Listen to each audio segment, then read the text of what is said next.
The film opens on a desolate road at night. A woman, bloodied and limping, is running for her life. A police car follows closely, but it's clear the man inside isn't there to protect her. He wants her dead. Blood drips from her mouth. Her tongue has been cut out. Exhausted and desperate, she collapses. The man steps out of the car, calmly walks over, and offers her water. Then he places a gun and a bullet in front of her and drives off. He's giving her a twisted chance.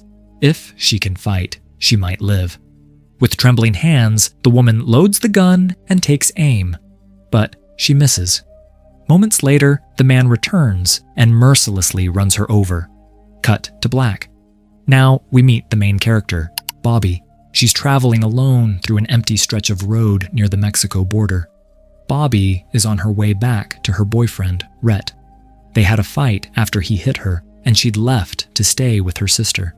But despite everything, she still loves him, and she's decided to give him another chance. Her sister isn't happy about this decision. She knows Rhett won't change. People like him never do. Their own father was abusive, beating both Bobby and their mother. Her sister fears Bobby's walking right back into the same kind of pain. But Bobby has made up her mind. A little later, she stops at a gas station to refuel. While she's pumping gas, a man named Bilstein approaches. He's the town's only sheriff. He tries to make small talk and even offers her a beer. Bobby isn't interested. She doesn't trust strangers, especially not in a place like this. She politely declines, and the sheriff walks away. After paying, Bobby gets back on the road, unaware of the nightmare that's about to begin. While driving, Bobby gets another call from her sister, once again pleading with her not to go back to Rhett. Frustrated and angry, Bobby ends the call and speeds up. Soon, she passes a police car and is forced to pull over. To her dismay, it's the same sheriff from the gas station, Bilstein. Trying to stay calm, Bobby puts on a polite face, but the sheriff coldly informs her that she was speeding and now owes a $1,000 fine. Stunned, Bobby says she doesn't have that kind of money. The sheriff then accuses her of throwing something from her car, claiming it broke his emergency light. He offers a deal. Pay $300 for the damage, and he'll drop the rest. Reluctantly, Bobby agrees, but she doesn't have enough cash. So the sheriff tells her to head back to the gas station to use the ATM. Before letting her go, he also takes her phone, blaming it for her reckless driving. When Bobby questions this, he snaps at her, "Don't lecture me about the law." At this point, something feels very wrong, but Bobby has no choice but to play along. Reluctantly, Bobby heads back to the gas station, but the store owner tells her the ATM has been out of order for a week. This worries Bobby. She confides in him, saying the sheriff has been acting strange and making her uncomfortable. The store owner casually agrees, mentioning that another girl came by recently needing money too. That's when it clicks. This isn't just bad luck.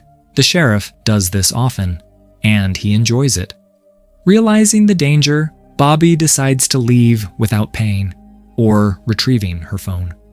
Though the sheriff had told her to stay put, she drives off anyway. But he sees her fleeing and isn't about to let her go. Meanwhile, Rhett keeps calling her phone. The sheriff finally picks up, using a deep voice. Hearing a man answer, Rhett begins to suspect Bobby is cheating. Then comes a chilling reveal. The sheriff's car is filled with dozens of phones, trophies from his past victims. He's a serial killer. And the woman from the opening scene? Just another one of his prey. Bobby tries to escape, but he shoots out her taillight with a sniper rifle and captures her. He pulls her over and confronts her for running off. Bobby explains she had to meet her boyfriend or he'd get suspicious. The sheriff coldly reminds her that broken taillights are illegal too, and now she'll have to pay for that. Then, without warning, he begins to pat her down, his touch inappropriate and invasive. Bobby is terrified, but powerless. The sheriff tells Bobby there's a diner up ahead where she can get the money. He reminds her that her license is still with him, so she can't cross the border or run. Reluctantly, Bobby agrees to follow him, but just moments later, she sees him pull out a gun and aim it at her. Before she can react, he shoots at her car's tire. The shot barely misses, nearly causing an accident. Now, Bobby knows for sure, this man isn't just strange, he's dangerous. A predator playing some twisted game. Panicked, she jumps out of her car and watches as the sheriff calmly drives away. Shaken but determined, she starts walking toward the diner on foot. After a long, exhausting trek, she finally arrives. Inside, desperate and broke, she steals cash from a man's table. Then, she quickly uses the restaurant's phone to call Rhett, trying to explain that a police officer is stalking her. But instead of helping, Rhett accuses her of lying, suggesting she's probably with another man. Worried and unsure what to do next, Bobby sits down at an empty table. Moments later, a waitress named Amy approaches and tells her she needs to order something or leave. The boss doesn't allow loitering. Left with no choice, Bobby orders a coffee. Just then, she spots the sheriff entering the restaurant. Panic rises, and she rushes toward the restroom, hoping there might be an exit. But there isn't. Meanwhile, the man Bobby stole money from is now arguing with the owner, blaming Amy for the missing cash. Without investigating, the manager fires her on the spot. As this unfolds, Bobby notices the sheriff has brought her car with him. A risky idea sparks in her mind. She quickly calls 911 and lies, saying someone at the gas station needs urgent help. Since the sheriff is the only cop in the area, the dispatcher sends him. Once the sheriff leaves, Bobby rushes to her car, but it's locked. That's when she realizes he's not letting her go that easily. She heads back inside the diner and calls her sister, explaining everything, that a police officer is stalking her. Hearing this, her sister Sarah panics and says she'll file a complaint. Suddenly, Bobby hears the sheriff's voice behind her. Startled, she turns to find him handing back her keys and phone, even apologizing for his behavior. Bobby is stunned. What changed so suddenly? She nervously tells her sister, "Everything's fine now, don't worry." Outside, Bobby spots Amy, the waitress who just got fired. She offers her a ride, and Amy agrees. During the drive, the two bond over shared pain. Amy opens up about her troubled past, addiction, a father who drank too much. Bobby admits her own father was abusive too. They begin to understand each other. For a moment, things feel okay. But then, a gunshot. From afar, the sheriff shoots Amy with a sniper rifle. She dies instantly. Bobby is horrified, frozen in shock. She stumbles out of the car, overwhelmed and trembling. And then, she senses it. He's coming. Terrified, she gets back into the car and tries to escape. But the sheriff catches up fast, ramming her car from behind.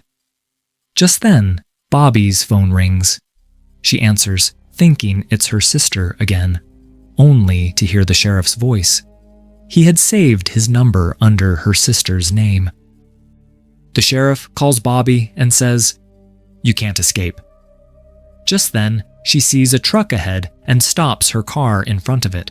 She runs to the driver, begging for help, saying the sheriff is trying to kill her. The truck driver grabs his gun and steps out.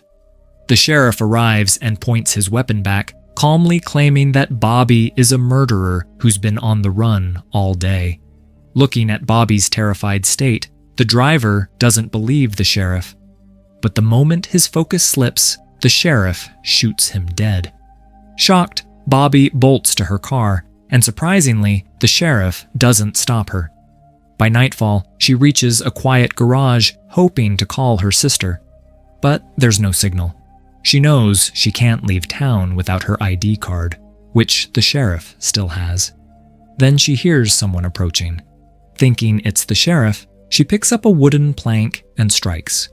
But it turns out to be a garage worker named Ed. She apologizes, then tells him everything. Ed offers to help and says his boss might be able to assist too. Bobby bandages a wound on his hand, and a little later, someone else arrives. Likely Ed's boss. When Bobby asks for a bathroom, Ed leads her to a back room.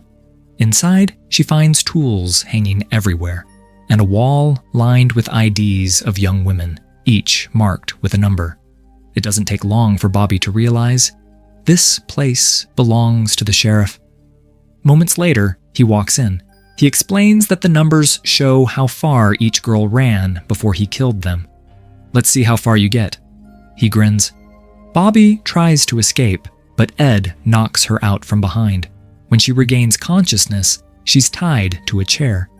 Ed is revealed to be the sheriff's younger brother, mentally unstable. But the sheriff himself is equally twisted.